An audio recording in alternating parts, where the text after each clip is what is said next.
इतिहास के कई पहलू होते हैं। इतिहास में हमें कई वस्तुएं मिलती हैं जिनसे हम प्रमाण हासिल करते हैं और बताते हैं कि ये किस काल का है। हमें मुद्राएं मिलती हैं, हमें मिट्टी के बर्तन मिलते हैं, हमें स्तंभों के टुकड़े मिलते हैं, शिलालेख मिलते हैं और भी नाना प्रकार की सामग्री हमें प्राप्त होती है। उससे हम लेखा जोखा करके काल निर्धारण करते हैं और उस काल की सभ्यता को जानने का प्रयास करते हैं। इसी क्रम में आज हम फिर से बातचीत शुरू करेंगे, खासकर सागर के संदर्भ में। आज हमारे साथ मौजूद हैं डॉक्टर भरत शुक्ला। आपका स्वागत है ये हमारे स्टूडियो में।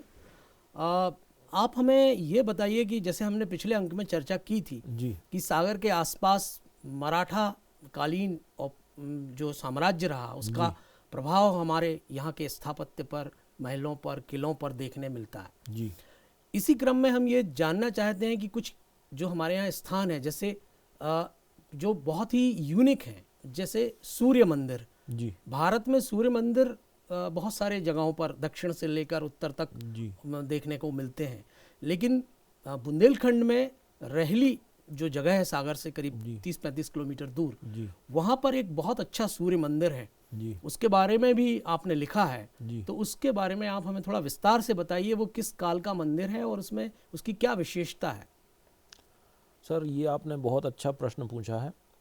रहली का जो सूर्य मंदिर है वो चंदेल राजाओं ने बनवाया था। चंदेल, जैसा कि हम जानते हैं, खजुराहो कि जो के मंदिर जो जिन्होंने मंदिर हैं बनवाए उन्होंने बनवाए हैं, और बुंदेलखंड क्षेत्र में उनका जैजाक भुक्ति के वो मूल रूप से कहलाते हैं।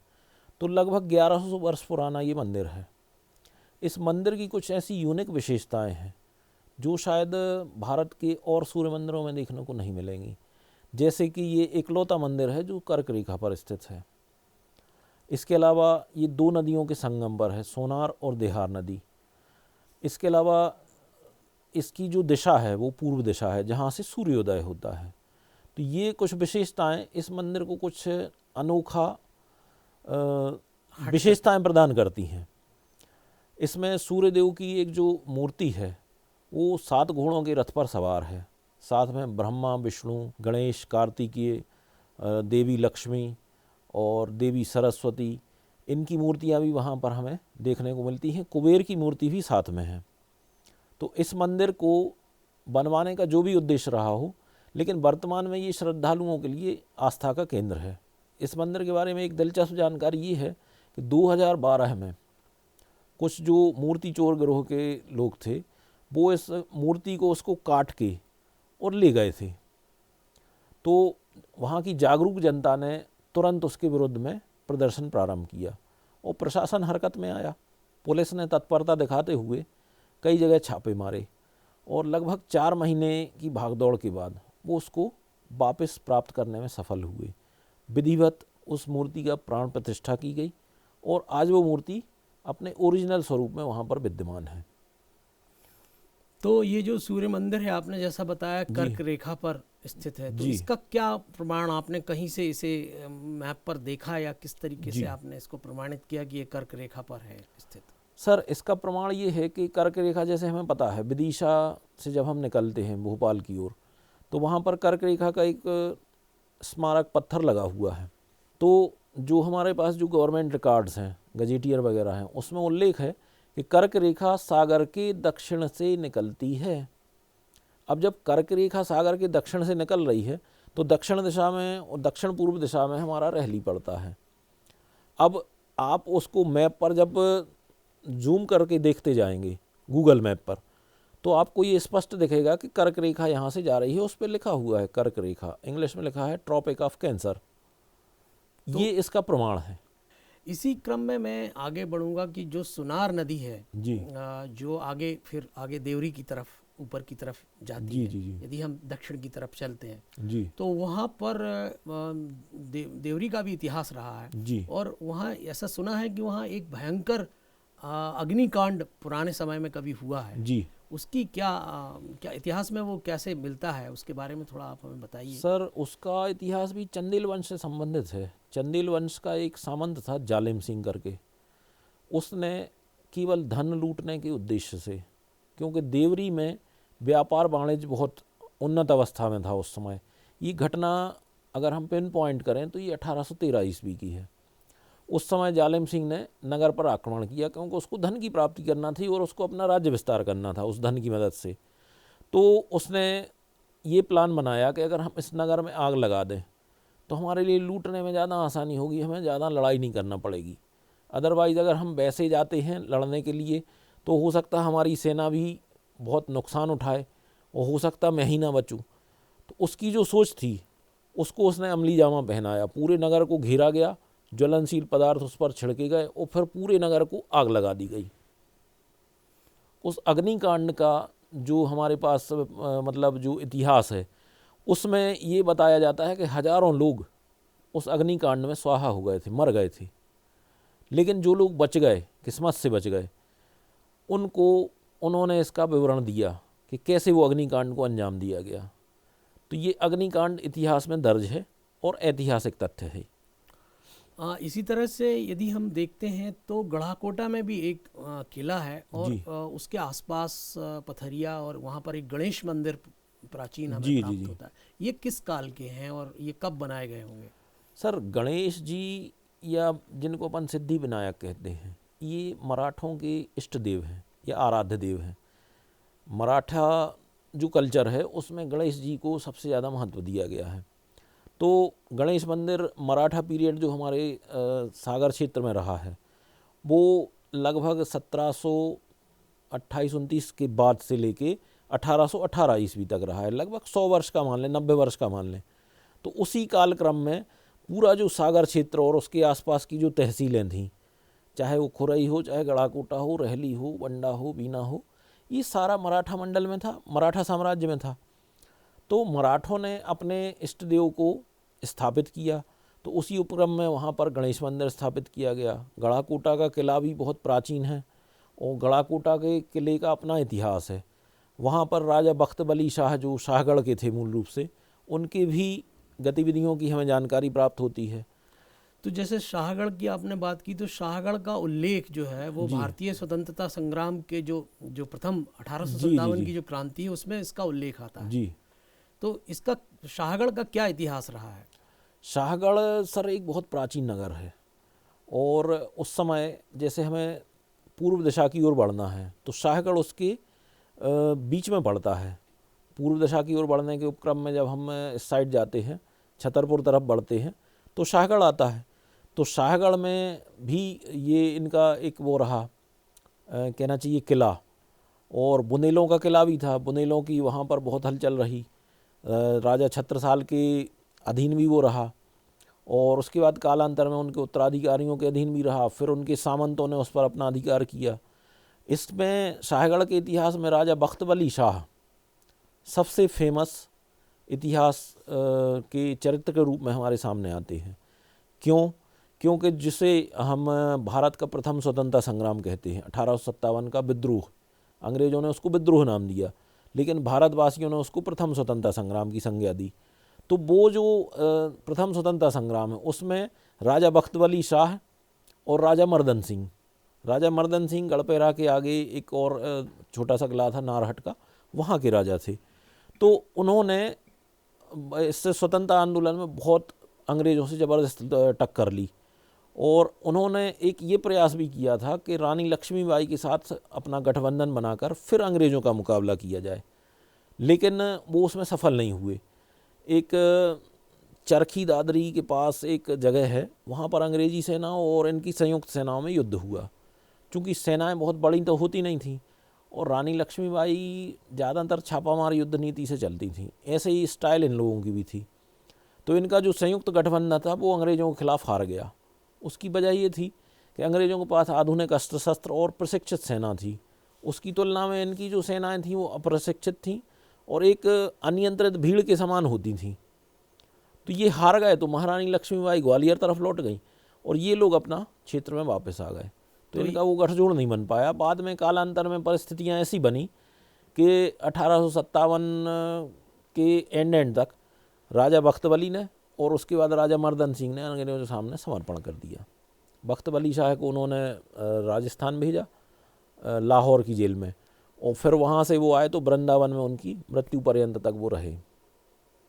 तो 1857 में जैसे आपने बताया कि गढ़पैरा, जी गढ़पैरा जो है वो सागर से 12 किलोमीटर दूर है। जी और आपने जैसे पुराने उसमें संदर्भ में जिक्र किया था जी कि यह सागर का प्रशासनिक केंद्र भी पहले रहा है। जी गढ़पैरा पर भी लोगों ने बहुत कुछ लिखा है जी। और उसके बारे में भी उल्लेख मिलते हैं। तो इसका क्या महत्व है? सर, गढ़पहरा जो है, अगर हम उत्तर दिशा की ओर जाएं तो एक कनेक्टिंग पॉइंट के रूप में काम करता है, और ऊंची पहाड़ी पर जो इसका किला स्थित है वो इसको एक सामरिक महत्व भी प्रदान करता है। पहाड़ी पर कोई आक्रमणकारी आता है तो वो एकदम सहजता से नहीं पहुंच सकता, क्योंकि पहाड़ी पर चढ़ना, ऊपर ऊपर जो बैठा है किलेदार और उसकी फ़ौज, वो तो आपको हमला करोगे तो आपको आसानी से परास्त कर देंगे, मार डालेंगे। तो इसलिए इसका एक सामरिक महत्व भी रहा है। और गढ़पहरा में कई वंश के राजाओं ने शासन किया, जैसे उसमें डांगी राजा प्रमुख थे।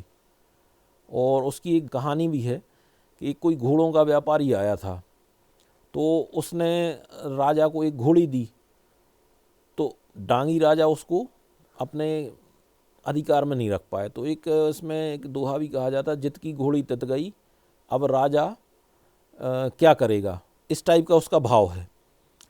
तो ये है। और एक और बड़ी दिलचस्प स्टोरी गढ़पहरा से जुड़ी हुई है। वहाँ के एक राजा को एक नर्तकी बहुत पसंद आ गई थी, तो उन्होंने उस नर्तकी को अपने रानी बनाने का ऑफ़र दिया। तो रानी बनाने का ऑफ़र दिया तो इनकी जो पटरानी थी राजा साहब की, उसने कहा कि नहीं, पहले इसकी मैं परीक्षा लूँगी। तो उसने 2 किलों के बीच में एक रस्सी बांधी और उस नर्तकी से कहा, नटनी से, कि इस पे आपको चल के दिखाना है। अब ये एक डिफ़िकल्ट टास्क है कि एक पतली रस्सी पे कोई अच्छा खासा एक साबुत आदमजात उस पे चल के दिखाए। भले ही वो नटनी है, लेकिन एक लंबी दूरी को वो कैसे तय करेगी। तो वो जब उस उपक्रम में आगे बढ़ी रस्सी पे, तो उसका बैलेंस बिगड़ा और वो उससे रस्सी से नीचे गिर गई खाई में। वहीं ऑन स्पॉट उसकी डेथ हो गई। तो उसके बाद से ऐसा माना जाता है कि उस नर्तकी के श्राप के चलते कोई भी राजवंश वहाँ पर फल फूल नहीं सकता। ये जो आपने जिक्र किया है, ये पॉइंट वहाँ पर बना हुआ है। 2 पहाड़ हैं जी जो अभी आज की यदि हम बात करें तो आज के संदर्भ में जो सड़क वहाँ से गुजरती है, जी उसके दोनों तरफ एक छोटी स्पॉन का 2 पहाड़ बने हुए हैं। जी जी और उस पर वो रस्सी लगाई गई थी, ऐसा जी उल्लेख है। ये जी, किंवदंती है, ये मशहूर है। जी और उसमें वहाँ पर ये भी कहा गया है कि उस जो वो नर्तकी थी, उनकी समाधि भी वहाँ पर बनी हुई बनी है। तो वो एक स्मारक जैसा वहाँ पर दिखाई स्मारक देता है। स्थापित है। कई इतिहासकार मानते हैं कि ये उसी नटनी की समाधि है। जी जब हम सागर की बात करते हैं तो सागर में जैसे जैसे हम आधुनिक इतिहास की तरफ आगे बढ़ते हैं जी तो रतौना का उल्लेख भी आता है कि जी। रतौना एक सागर के से 4-5 किलोमीटर दूर एक छोटी सी जगह है। जी उसका उल्लेख भी बार बार भारतीय स्वतंत्र आंदोलन के जिक्र के साथ होता है। जी। तो उसके रतौना के बारे में आपने क्या इस पर लिखा है? रतौना भोपाल रोड पर एक छोटा सा स्थान है, और रतौना का जो इतिहास है वो इसलिए फेमस है क्योंकि 1920 में यहाँ पर एक बहुत ज़बरदस्त आंदोलन सागर वासियों के द्वारा किया गया था। अभी मैंने आपको बताया जस्ट 1 मिनट पहले कि रतौना में ब्रिटिश सरकार एक बूचड़ खाना स्थापित करना चाहती थी, कसाई खाना, जहाँ पर गायें और जो अन्य दुधारू पशु हैं उनको काटने का प्लान था। तो इसके लिए हमारे माखनलाल चतुर्वेदी जी ने सबसे पहले आवाज़ उठाई। उन्होंने अपने जो पत्रों के माध्यम से उसको जनता के सामने लाए। फिर उसके बाद इस का विरोध करने का जो बीड़ा उठाया वो उठाया हमारे सागर शहर के फ्रीडम फाइटर भाई अब्दुल गनी खान साहब ने। उनका साथ दिया हमारे मास्टर बलदेव प्रसाद जी जो सुंदर प्रेस के संस्थापक हैं। तो इन्होंने उसका ज़बरदस्त विरोध किया, और विरोध की ये स्थिति बन गई थी कि एक बार लगभग 5000 लोग चकरा घाट पर इकट्ठे हो गए थे। मतलब उस क्षेत्र में कहीं भी पैर रखने की जगह नहीं थी। हमें जैसे कि पता है, जानकारी है, उसी के जस्ट पीछे किला लगा हुआ है सागर का। तो वहाँ पर ब्रिटिश साम्राज्य, जो उस समय यहाँ पर ब्रिटिश शासन था, उन्होंने अपनी तोपों का मुख उस तरफ कर दिया था, उस भीड़ के ऊपर। लेकिन हम सलाम करते हैं ऐसे हमारे स्वतंत्रता सेनानियों को, जो उस चीज़ से नहीं डरे। भारी पुलिस बल और तोपों की तैनाती और तोपों का मुख जनता के ऊपर होने के बाद भी हमारे स्वतंत्रता सेनानियों ने हार नहीं मानी और वो तब तक डटे रहे जब तक कि वो बूचड़ खाने का प्लान कैंसिल करने की घोषणा ब्रिटिश अधिकारियों के द्वारा नहीं कर दी गई। तो रतौना आंदोलन का हमारे सागर शहर के इतिहास में ख़ास तौर से बहुत महत्व है। उस समय हमारे सागर की जनता ने ये दिखाया, हमारे सागर के स्वतंत्रता सेनानियों ने ये दिखाया कि हमें स्वतंत्रता प्रिय है और उसके लिए हम अपनी जान की बाजी भी लगा सकते हैं। अगर ज़रूरत पड़ेगी तो हम शहादत देने के लिए भी तैयार हैं। तो रतौना आंदोलन हमें एक प्रेरित करने वाला आंदोलन है कि कैसे जनता के सामने शासन झुक भी सकता है और ब्रिटिश शासन जैसा अत्याचारी शासन जो किसी को भी फांसी दे दे, किसी को भी जेल में डाल दे या कुछ भी कर दे, मतलब जो किसी से नहीं डरता था और जनता का जिसको मतलब जनता को वो ऐसा ही समझता था कि ये सब कीड़े मकोड़े हैं। तो सागर के इतिहास में जो स्वतंत्रता संग्राम के बहुत सारे ऐसे अनेकों उदाहरण मिलते हैं और बहुत सारे ऐसे स्वतंत्रता संग्राम सेनानी हैं जिनके नाम जो है शिलालेख में लिखे गए हैं, जिन्होंने समय समय पर आंदोलन किया है। भारत छोड़ो आंदोलन के समय भी सागर नगर की और यहाँ के स्वतंत्रता संग्राम सेनानियों की बहुत बड़ी भूमिका रही है जी। उसके बारे में भी हम जानना चाहते हैं, क्योंकि आज की पीढ़ी इसको नहीं जानती है कि कौन लोग थे, तो उनके लिए ये बताना ज़रूरी है जी। तो आप थोड़े विस्तृत रूप में हमें बताइए कि उस समय भारत सागर में क्या स्थितियाँ थीं। भारत छोड़ो आंदोलन जैसा कि हमें जानकारी है कि 1942 ईस्वी में हुआ था। 8 अगस्त 1942 ईस्वी को कांग्रेस कार्य समिति ने इसकी घोषणा की। 9 अगस्त को सरकार ने त्वरित कार्रवाई करते हुए जो प्रमुख नेता थे उनको उन्होंने गिरफ्तार कर लिया और जेल में बंद कर दिया। तो जो ये आंदोलन था ये इतिहास में इसलिए विशिष्ट स्थान रखता है क्योंकि ये स्वतः स्फूर्त था, इसका कोई नेतृत्व करता नहीं था, जनता ही इसकी नेतृत्व करता थी। और इस आंदोलन की अगर हम तीव्रता देखें तो कई स्थानों पर ब्रिटिश सरकार समाप्त हो गई थी, वहाँ जनता का शासन हो गया था। इसके कुछ उदाहरण हैं। बलिया में चित्तू पांडे ने सरकार बनाई थी, या अरुणा आसफ अली, उन्होंने भूमिगत रहते हुए इस आंदोलन का नेतृत्व किया। तो ये सारे जो नाम हैं ये हमें प्रेरित करते हैं। बात अगर हम सागर की करेंगे 1942 के आंदोलन में सागर में क्या हुआ, तो मैं आपको बताना चाहूँगा 9 अगस्त के दिन सागर के कटरा क्षेत्र में लगभग 3000 लोग इकट्ठे थे और वो सिर्फ क्या कह रहे थे कि अंग्रेजों भारत छोड़ो, एक नारा था उनका। उसके लिए वो किसी भी हद तक जाने के लिए तैयार थे। उस समय के कुछ हमें नाम मिलते हैं हमारे फ्रीडम फाइटर्स के, जैसे उसमें सर्वप्रमुख नाम है दादा शिवशंकर केसरी, जो उस समय 13-14 वर्ष के थे, लेकिन उनमें एक जोश ऐसा था कि वो देखते बनता था। तो उन्होंने उस विद्रोह का झंडा उठाया। एक हमारे ताराचंद जी जैन हैं, उनका भी नाम आता है, उन्होंने भी विद्रोह में बढ़ चढ़ कर भाग लिया। इवन महिलाओं ने सागर की उस विद्रोह में भाग लिया था। और इसमें एक दुखद घटना भी ये घटित हुई थी कि गड़ाकोटा में छात्रों के आंदोलन पर ब्रिटिश अधिकारियों ने गोलीबारी करवा दी। ये उसका एक दुखद पहलू है। सागर में ऐसा कुछ नहीं हुआ था कैजुअल्टी वगैरह, लेकिन गड़ाकोटा में एक घटना हुई थी तो उसमें एक छात्र शहीद हुए थे, साबूलाल जैन जी, जिनके नाम पर कटरा में एक साबूलाल मार्केट भी है। अच्छा, वो गड़ाकोटा में शहीद हुए थे। तो वो एक दुखद घटना अवश्य हुई थी क्योंकि वो किशोरावस्था थी, जोश ज़्यादा था और उनको तो ये लग रहा था कि केवल हमें अंग्रेज़ों को भारत छुड़वाना है। उनका एक उद्देश्य था, उन्होंने ये नहीं सोचा कि मेरी जान चली जाएगी या गोली चल जाएगी या कुछ नहीं, तिरंगा झंडा हाथ में और लड़ना है अंग्रेज़ों से। तो ये हमें चीज़ें दिखाती हैं कि जन आंदोलन कितना प्रभावी होता है। जनता अगर चाह ले तो वो किसी भी शासन से लड़ सकती है, टकरा सकती है और अपनी बात मनवा सकती है।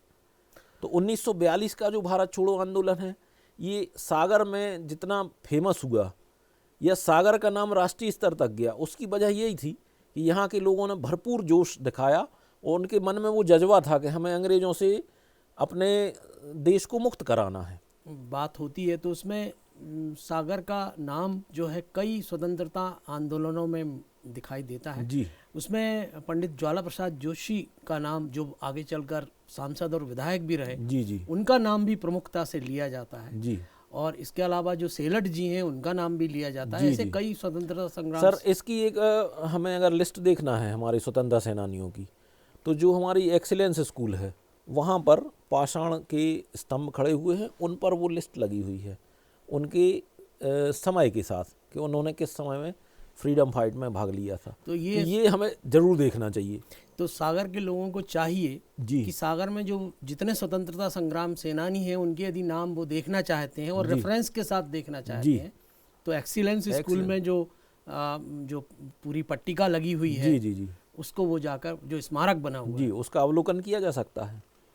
तो ये सागर के इतिहास के बारे में बहुत सारी चीज़ें आपने हमें बताई। जी अंत में मैं आपसे सिर्फ एक बात पूछना चाहता हूँ कि सागर का जो तालाब है, जिसको झील भी कहते हैं, जी जो लाखा बंजारा के नाम से जाना जी जाता जी है, इसके बारे में ऐतिहासिक तथ्य क्या हैं और इसके बारे में क्या जानकारी आप हमें दे सकते हैं हमारे दर्शकों को? सर, इसमें दो मत हैं। एक जो लाखा बंजारा का मिथक है उसकी पुष्टि करता है और दूसरा उसका एक वैज्ञानिक कारण बताता है। लाखा बंजारा की स्टोरी में आपको संक्षेप में बताऊंगा।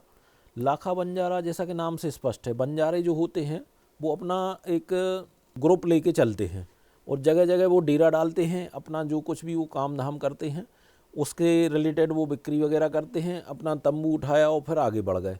उनके साथ पशु भी होते हैं, महिलाएं भी होती हैं, बच्चे भी होते हैं, उनका पूरा संसार उसी उनके डेरे में चलता है। तो लाखा बंजारा यहाँ पर आए, उनके साथ बहुत सारे पशु थे, तो उनको यहाँ पर पानी की दिक्कत महसूस हुई, यहाँ तो पानी है ही नहीं। तो फिर किसी ने बताया कि ये यहाँ पर एक आपको झील खुदवाना पड़ेगी, उस झील में आपको बलि देना पड़ेगी सोने की पालकी में बिठा के, तब जाके उस झील में पानी आएगा, अदरवाइज वो झील सूखी पड़ी रहेगी। तो इन्होंने, ऐसा कहा जाता है कि बहुत बड़ी कुर्बानी दी। इन्होंने अपने नवविवाहित बेटे और बहू को सोने के हिंडोले में बिठाया और बीच तालाब में ले जाकर उनकी बलि दे दी। तुरंत उसमें पानी भर गया और आज तक वो पानी हमेशा है। एक तो ये मिथक वाला पहलू हो गया। दूसरा, हमारे सागर विश्वविद्यालय के प्रोफेसर W.D. वेस्ट का एक मत है कि ये एक पहले से ही एक जल स्रोत था, झील था। झील है जी, लेकिन उसका जो एक पूर्वी हिस्सा और उत्तर पूर्वी हिस्सा था वो एक ढूह के समान था, टीले के समान था।